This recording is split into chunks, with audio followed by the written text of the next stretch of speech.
Hi, my pickles. My name is Sarah Pearls of Wisdom and Food, and here we are in December.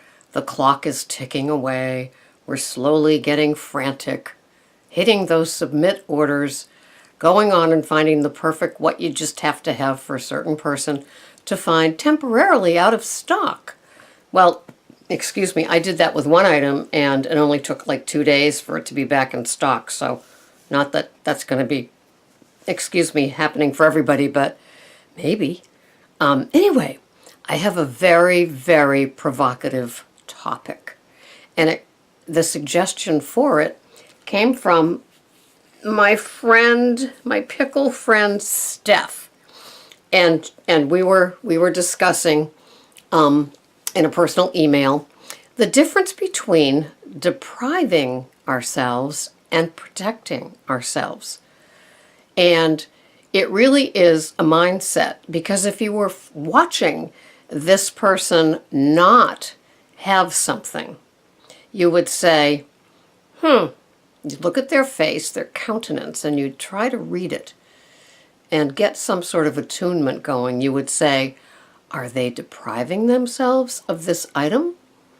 Or are they protecting themselves from this item? One of the gifts of going along in your food journey / recovery is that if it's a gift if you choose it. If not, if you want to keep things light and superficial, you might not see this as a gift. But the gift could be, I know I'm addicted to this item.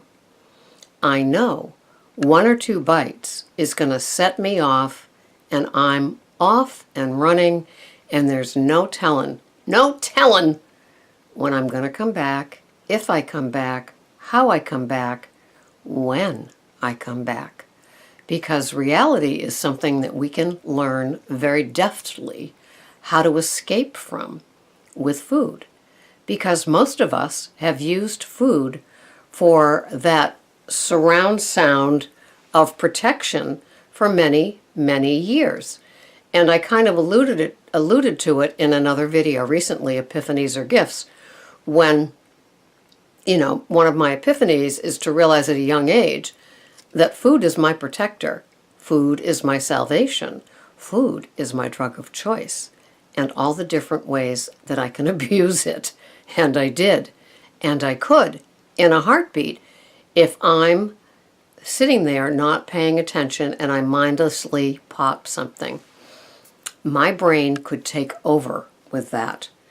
The part of my brain, the pleasure center, could light up, and I could think, and my addict, Ms. Slick, would say to me, you can have 2 or 3 of these and then stop.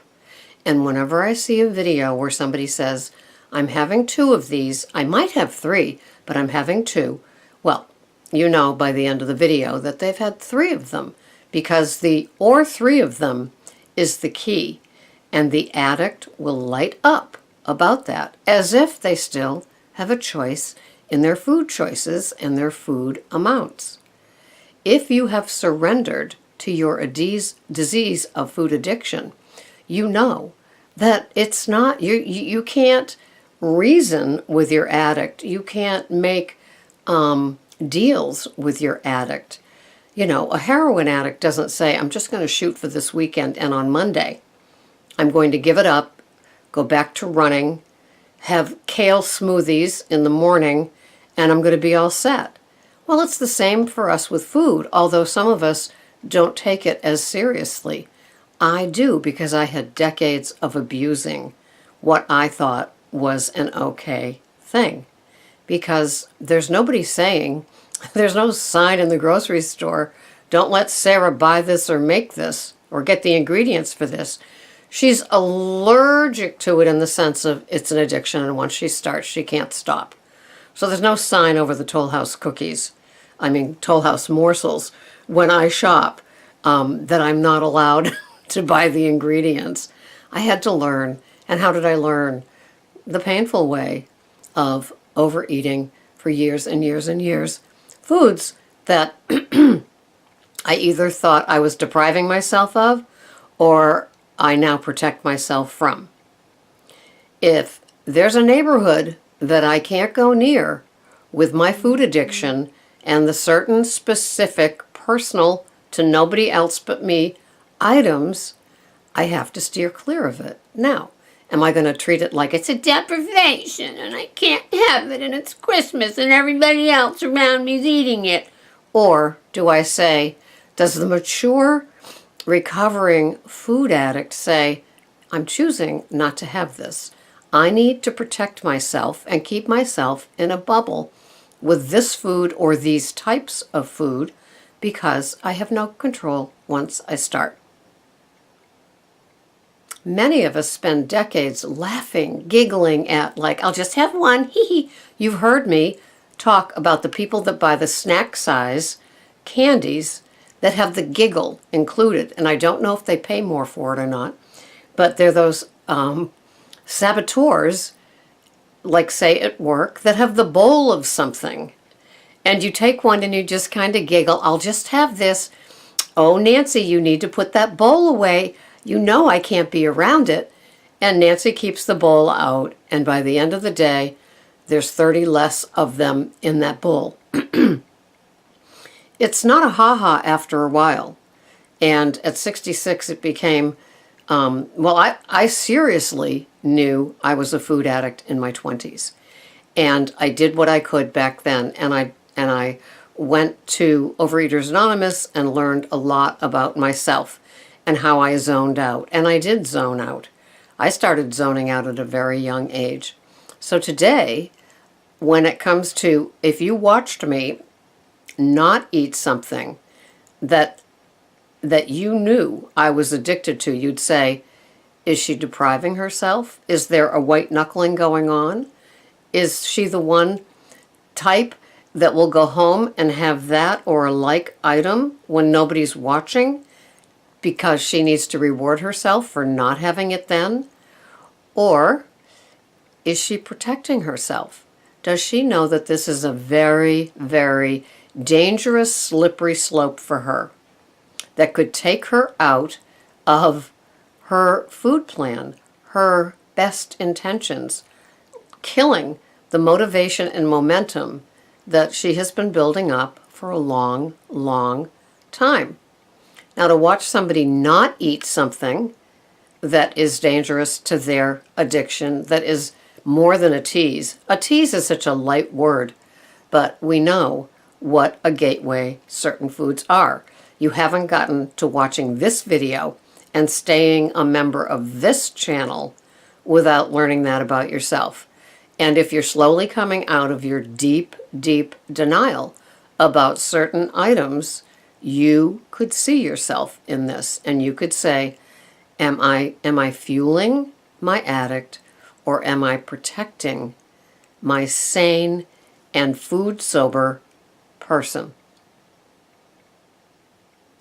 Am I buying boxes or containers of items that have become an obvious addiction to me, thinking I'm going to control it?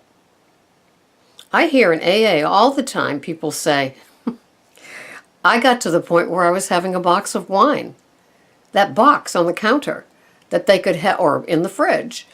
And one, they didn't know how much was left in it, but two, in thinking that they could control it by having that box, I'll only have two, soon became four. Why? Because it's there. That's how I was. I tell the story of shopping for ice cream. Well, there were 2 for $4. You know, it's not like you could buy one. Why bother? I'd buy the 2 and I'd eat the 2. And I'd make and cut all these deals with myself that you'll only do it on weekends, you'll only do it 1 or 2 nights a week. It's almost like you could circle the calendar. This is the night that you can have it. It doesn't work that way. It's there. It's talking to you.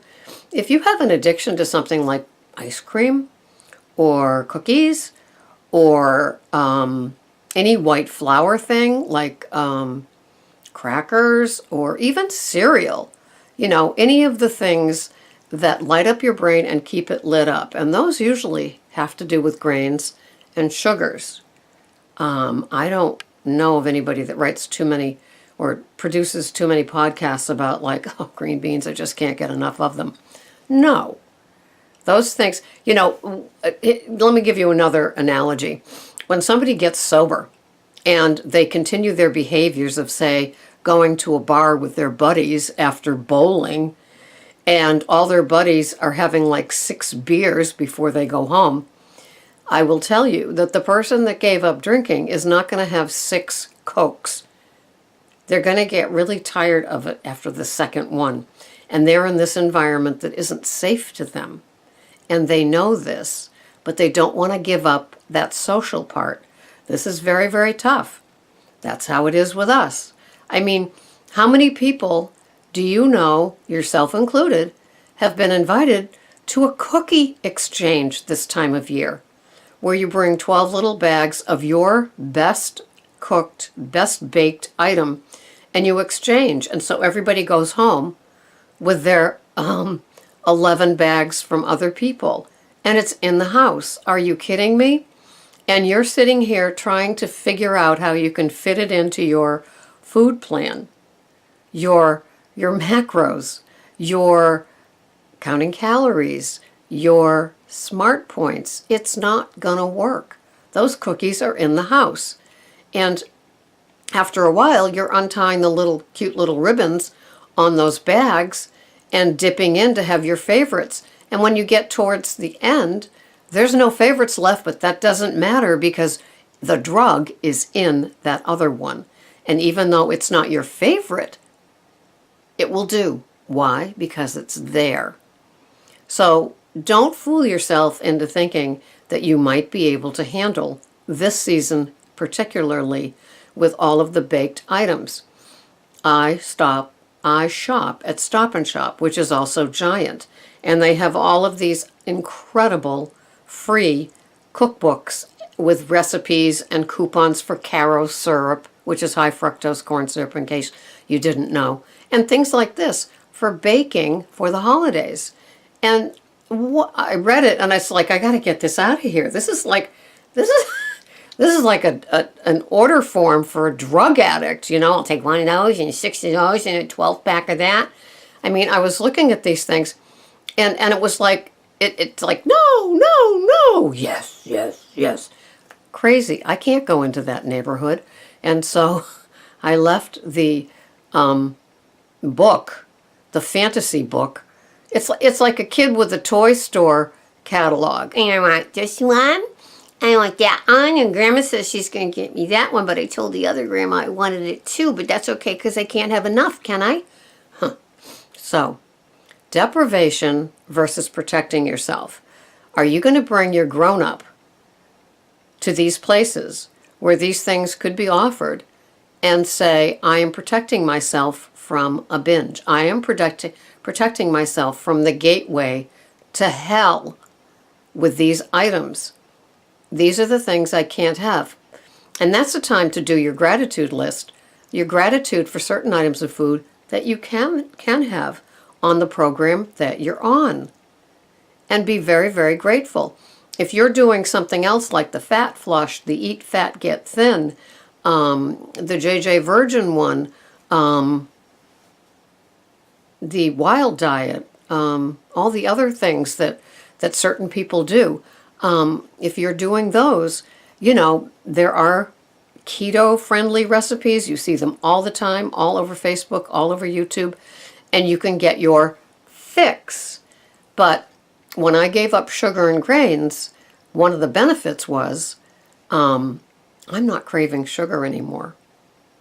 And I am not trying to find ways to make the wannabe sugar white flour recipes. I'm not. It's just something I gave up. And that's why I would say that I'm not depriving myself of those items. I'm protecting myself. And so I'm not out seeking to make a dessert sort of thing and keep it going. My head doesn't know that there's no grains or real sugar in it. My head doesn't know. But I look at the visual of this item and it triggers me. It triggers my brain. So I can't go near that. So if I'm someplace where there's trays and bowls and just packages of these items, I have to protect myself. How do I protect myself? I was listening to somebody saying that they have to go to parties during the season. A lot of us do. How does one that wants to protect themselves go to these parties and not look at it like I'm depriving myself, and then go home and have a couple of pints of something, because they were so good there, and this seems like it works for their food plan. It's still keeping the head alive and buzzing for the item that is going to be their gateway. They know it. And if you're buying lots and lots and lots of things that keep your buzz going, then you might be addicted to those items. And it may be like such a whack thing to like somebody, you tell them and they go, really? You're addicted to that type of yogurt? Really? That's a problem for you? Wow, if only I could eat the yogurt instead of the ice cream, right? You know what your problem foods are. You know it. You can tell me below, or just accept it in yourself. Now, the deal is, if you come out of your denial, you take off that manhole cover and come out into the light, it's like, am I going to accept this, or am I going to still dance around it thinking I can have these fake foods that mimic my gateways, my gateway drugs? Am I going to deprive myself of it, or am I going to protect myself from it? There are many, many, many ways that you can learn how to protect yourself from it, to the place where it's not triggering, it's not going to take you down. You squint at it, you don't even know it's there at the party, and you focus on what you can have, like a scallop wrapped in bacon, oh my, or a veggie, cheese, and like hard meat platter that you can partake in. Or do you have silly little rules like I have? Don't eat standing up. Don't have appetizers. What's on your plate is on your plate. I never say to myself I'm going to have 2 or 3 of something. I say, and my tracker says, I'm having 2 of something or 3 of something, and it's tracked and it's done. It's a done deal. I could almost say I've already eaten it because it's in my tracker. So I'm matching the integrity of what I'm thinking, saying, preparing to what is on my tracker. I'm not leaving it open. It's like the heroin addict can't say, I might have that Monday holiday to use too. No, I know I have to be the adult in this. That Ms. Slick over here that wants to take me into the bad neighborhood isn't running my show, isn't saying, you can have it. Don't eat any of those things at that party and then come home and you can have your treat. Are you honoring your addict, or are you honoring the woman, man in recovery from food addiction and your journey? Only you can decide on that. So it comes down to a mindset. The mindset is, are you depriving yourself of that item all the way to where you walk into your bedroom to go to bed? Or are you protecting yourself? And so then when you wake up in the morning, maybe it was a deprivation the night before at the party, but you're one more day into not having it, and you can say, yikes, wow, I'm getting it. I'm protecting myself from that item, not depriving myself. It's my choice. And the adult, recovering person who wants to keep the momentum going of eating only what is safe continues. This has been Sarah, Pearls of Wisdom and Food. This is a tough one. Have a wonderful day. Bye-bye for now.